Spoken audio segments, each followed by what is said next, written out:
Bonjour à tous et à toutes. Aujourd'hui, le tirage du 4 février 2019 pour cette nouvelle première lune de l'année. Le premier tirage concerne la première semaine de la nouvelle lune, donc du 4 au 11, et le deuxième tirage concerne la seconde semaine qui va jusqu'à la pleine lune aux environs du 18 février.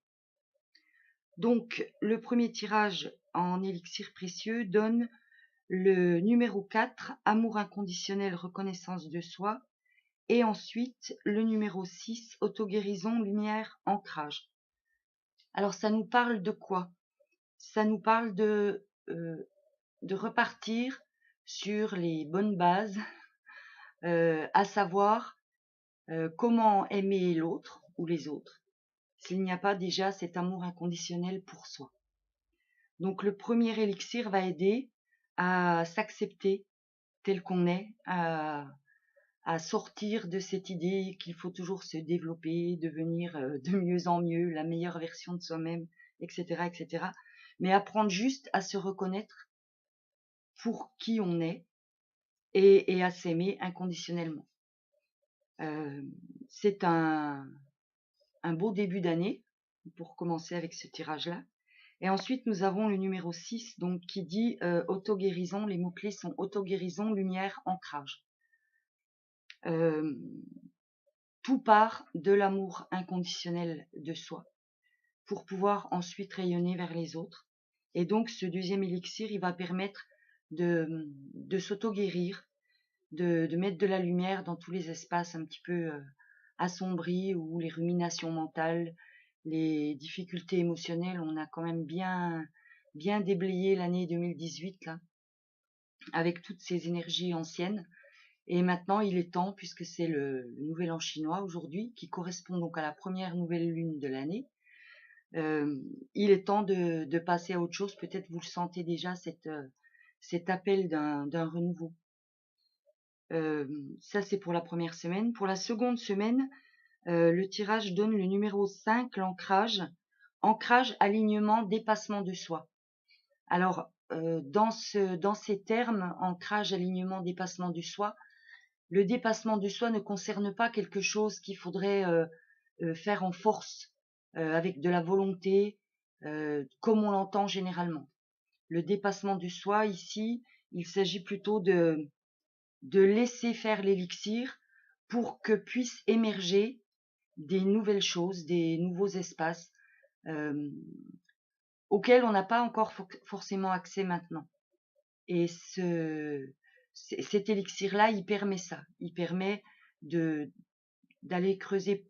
Enfin, c'est même pas d'aller creuser parce qu'en fait, ça se fait tout seul.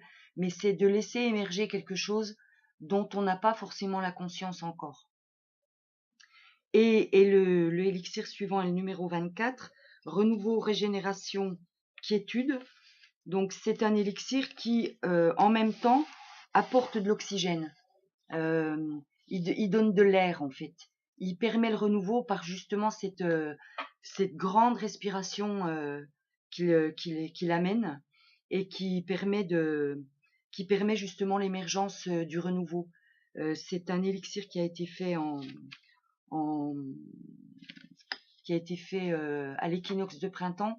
Donc il est porteur de toutes ces forces vives du printemps et en même temps, comme il est à base de bouleau, il permet aussi d'évacuer, de laisser passer l'ancien, les choses qui ne nous sont plus utiles. Voilà pour ce début d'année. Je vais terminer par un tirage aujourd'hui, ce sera l'oracle de Gaïa, pour avoir un message, une sorte de synthèse par rapport à ce tirage, donc qui aura lieu normalement tous les 15 jours, une fois à la nouvelle lune et une fois à la pleine lune. Donc le tirage du jour, ça va être celui-là.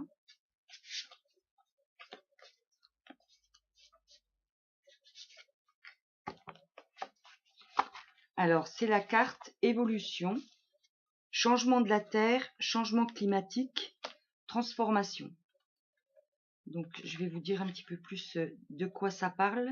J'aime beaucoup cet oracle justement parce qu'il y a qui est appelée une affirmation positive, mais qui en fait est un message, je dirais plus simplement.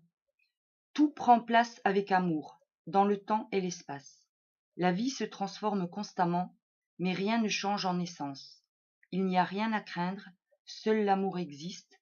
Je ne fais qu'un avec l'univers et les étoiles. L'amour me guide de sa force. Notre monde flotte dans un océan d'amour cosmique, entouré par l'univers infini, gouverné par des forces supérieures que l'esprit humain ne peut appréhender. Nous sommes des êtres éternellement changeants, et notre voyage à travers l'éternité se modifie sans cesse. Oui, le climat est en train de changer, et oui, la Terre se transforme, mais cela a toujours été et sera toujours. Sommes-nous gouvernés par une volonté supérieure ou sommes-nous les architectes de notre futur? Nous ne le savons pas avec certitude, mais une chose est pourtant sûre, que cela nous plaise ou non, notre précieuse planète va continuer à se transformer. Nous sommes nés des étoiles et nous redeviendrons des étoiles. Soyons attentifs à notre mère la Terre, témoignons-lui de la gentillesse et du respect, mais ne craignons pas sa nature changeante, car, exactement comme nous, elle se transforme pour devenir de plus en plus lumineuse. Voilà, avec ce beau message, je vais vous laisser. Je vous dis à dans 15 jours avec une grande joie et belle route à vous.